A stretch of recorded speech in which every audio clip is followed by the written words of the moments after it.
Hi, everyone, and welcome back. Postgame. We're inside the media room here at Toyota Stadium. The FCS National Championship has been decided, and for the fourth consecutive year, the champion reigns in Fargo, North Dakota. The Bison come back and beat Illinois State in an instant classic, 29-27. Along with Fargo Big E, Eric Peterson, and Jeff Kolpack, I'm Dom Izzo. Jeffrey, I thought we saw an instant classic 5 weeks ago when the Bison beat South Dakota State. It was topped today after the Redbirds score what we think is the game-winning touchdown on a Trey Roberson run. Carson Wentz offers up another John Elway, Joe Montana moment and scores the game-winning touchdown, and the Bison have a four-peat. Well, let's go a little better than that, a little Brock Jensen moment, if you will. I thought it was interesting in the final drive. Before they even got going, this was Carson Wentz's team when it comes to situations like this. It was him. It was he who gathered the guys together and said, you know what, we've been here before. We did it against South Dakota State. Those are his words, and we can do it again. Up in the booth, offensive coordinator Tim Polasek and Randy Hedberg, the quarterback's coach, drew up a couple of pass plays, but they said after the game, by and large, it was Carson who called the plays for the most part. It was him who had the looks, who made the right reads and the right call. That one to Urzendowski that reached the 5-yard line, it was the same play that beat South Dakota State. Urzendowski admittedly said last year he was sitting on his couch watching NDSU beat Towson. Today, Big E, he's helping NDSU make history. What a play, 3 times over by the true freshman. Well, you talk about Brock Jensen, number 16. Yeah. Chris Kleiman said he ran into the former number 16 on the stage, Brock Jensen, who's been replaced by this number 16, true freshman R.J. Urzendowski. 5 catches for 100 yards, but 3 catches for 78 yards on that last drive.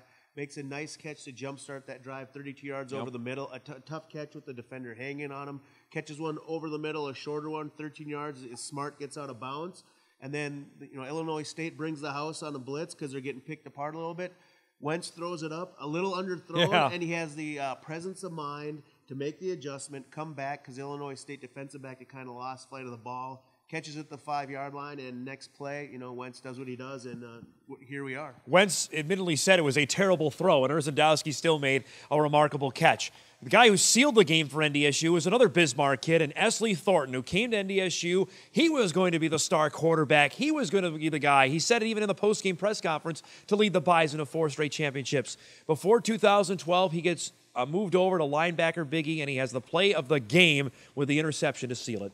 Well, it was redemption for him. He talked about, he goes, I would have never forgiven myself if this team had lost that game. And I'm sure Roberson scored on that long 58-yard run to put him ahead with a minute 38 left. Illinois State, that is 27-23. He was like, this could be trouble. But the Bison come back and score. The dropped interception that, when the Bison are up 23-14, where they could have put more distance, didn't happen, but he on the last play of the game, or with 8 seconds left, he steps in front of a Roberson pass with the receiver there, and the receiver had it initially, bobbled a little bit, and Thornton ripped it from him as they went to the ground, and 8 seconds left. And I think the Bison sideline was a little bit happy when that happened. I have never seen their sideline. They were it was like Cobber Bethel-esque on the sideline. Be that dramatic, and obviously they took the penalty, but I think they'll take the 15 yards and take the knee. But it by far the best as far as drama of the 4 title game we've seen down here. Your comments on Esley Thornton. We were there at fall camp in 2012 to talk to both Craig Bohl and Esley Thornton about moving. We talked to him the day he signed about he thought he was going to be the quarterback.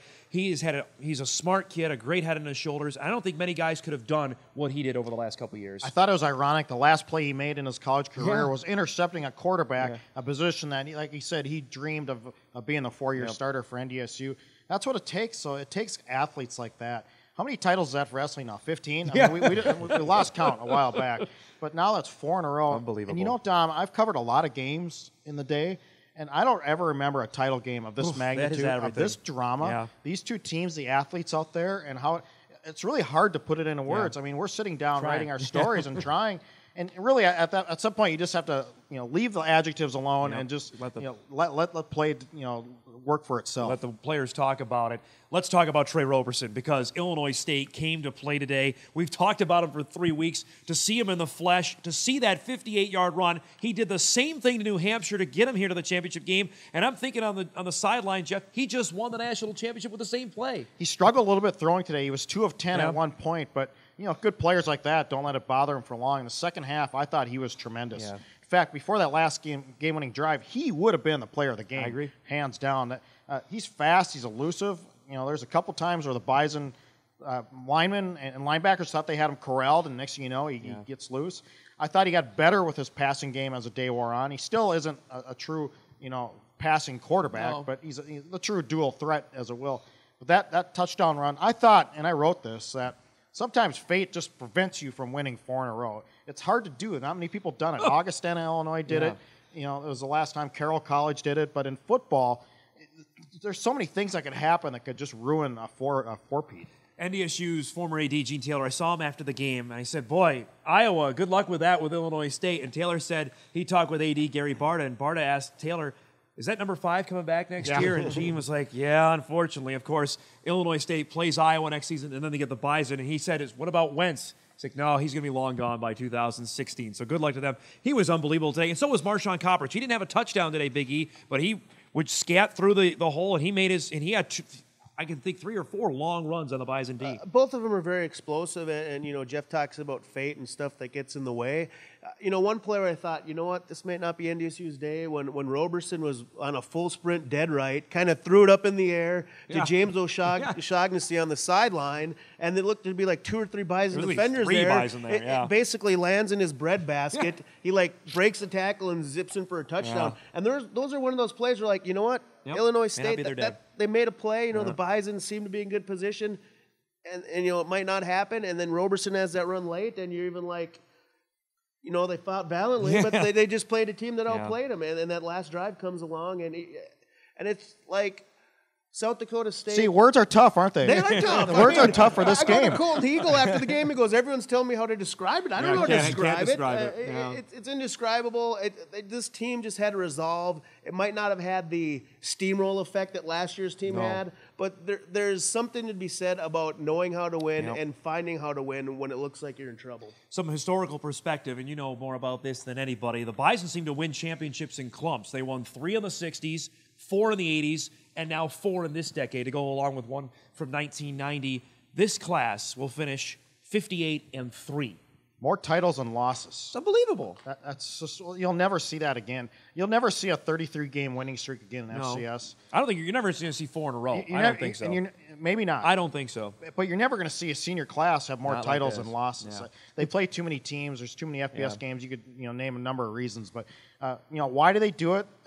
They don't stun you with their razzle dazzle and athleticism. They're just harder work. They're hard workers. They're tough. I think there's tougher kids than most, and especially mentally and physically. You have to do this all year, and this really comes to fruition. I don't know how else to put it. I just think they're tougher than the others. You look at it. We've covered this team. You and I have been on the beat here for the last 5 years, pretty much.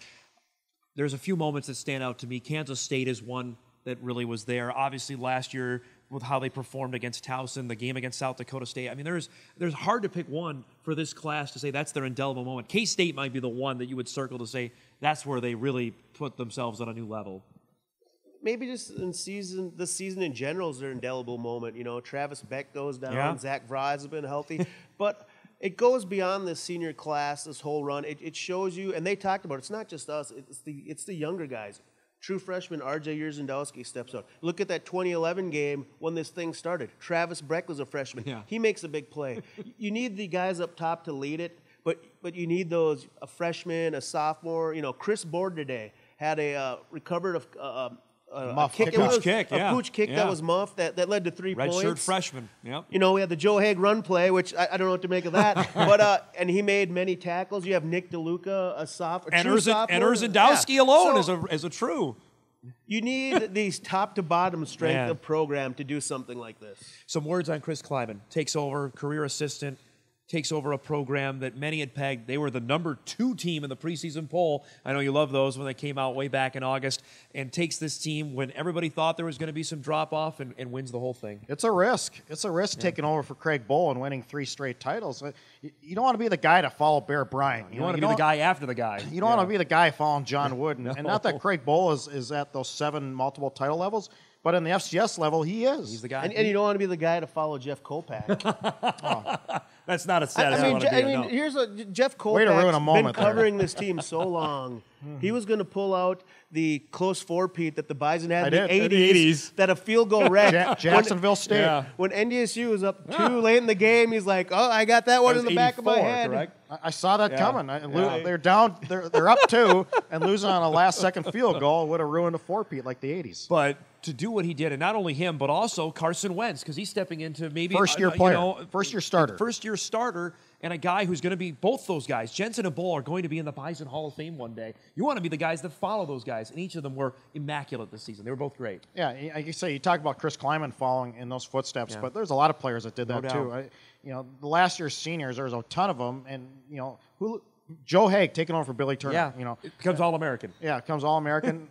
How they do that, they're just good players. I mean, they're just tough players. Kyle Emanuel takes over for Cole Jurek. One's the Buck Buchanan. I mean, it's unbelievable. You can go through the list of players that did that this season. And that's what it takes. I mean, to win the title at this stage, and we said it in pregame, that the better quarterback will win this game. And I think in the end, the better quarterback was Carson Wentz. It was pretty close, though. It was for a while. I said in the end. Right there. I guess that's why it was a 2-point game. It was very close. But, Dom, this is kind there of it is. Tradition for you. It is become tradition. We gotta Thank you, this Biggie. thing up, Yes. and it just like fits. I think you should just – you have a life as a WWE announcer when this is done. Because I have the belt? Yeah. I mean, and this thing was like a table match. Oh, I mean, my you God. could have hung this belt There's at the midfield. ladder right there. There's a ladder right there. I mean, this was about as good a championship game as you're going to see, back and forth. Illinois State goes down 20-7 early in the third quarter, and you're like – well, they did this against New Hampshire, but this isn't New Hampshire. Yeah. Well, they came back and took the lead. Then Roberson scores, and you're that late toucher, and thinking, well, NDSU's pulled a lot of games out of the fire. It's just not going to happen today. And it happened today. And then there's still time left for Illinois State, and you're thinking, well, if they can get in the field goal range, and Thornton steps in. It was just so much back and forth, and it's about as good a last 10 minutes of a game as you're going to see. We'll wrap it up here. First, I want to have some thank yous to Ryan Babb, the man who's manned our camera from Ogden all the way here to Frisco and putting everything on. Ryan, we thank you for everything for putting together. To Big E for joining us. You provide the hilarity for us and also some great insight. We wouldn't be able to do it without you. And also my compatriot here for the last few years. It's been fantastic and another great ride. I had comments from San Antonio to California to Denver to the East Coast that watch us and are connected to the Bison, and that's really good stuff. So thank you to everybody out there, and most especially thank you to you. Absolutely, as well. yeah. Thanks to the readers and the viewers. I mean, it's really heartwarming to go around all these places and people, say, hey, enjoy it. Yep. Like I said, our motto's been, one at a time, one viewer at a time. And what are you, a coach? We appreciate it. That's what we've done. We've taken it from the ground up. We started in the WDAY garage. You don't know where we started from. And now here we are. We're in the penthouse now, Biggie. Starting from the bottom, now we're here. And now we got the belt. So one last housekeeping thing. Last year, Kolpack said this team would return That's to Frisco. correct. He did. did. You have a call? Do you have a call? You have a call for 15? Did I say it on this? Did. Yes, you did. You did. We were in this room last year. I will say this offense has the ability to be back here. No question about it. The defense has a little repair job to do in some spots. You sound like a politician now. He's kind of waffling He's a little waffling. bit. But we'll see. I'm right there with you. There's a lot of pieces back on the offensive side of the football. I'm close to saying they can get back here. I'm that close. Well, I'll make one call. Illinois State has a very good They chance are of getting very back here good. because Absolutely. they are loaded at a lot of key spots. Including the main two guys in Roberson and Copperidge. There you have it, folks. Our final post-game show of the year. Thanks, everybody, for watching. For Fargo Big E, Eric Peterson, and Jeff Kolpack, I'm Dom Izzo. This one last time. The Bison have won a 4th consecutive national championship. They beat Illinois State 29-27. So long from Frisco.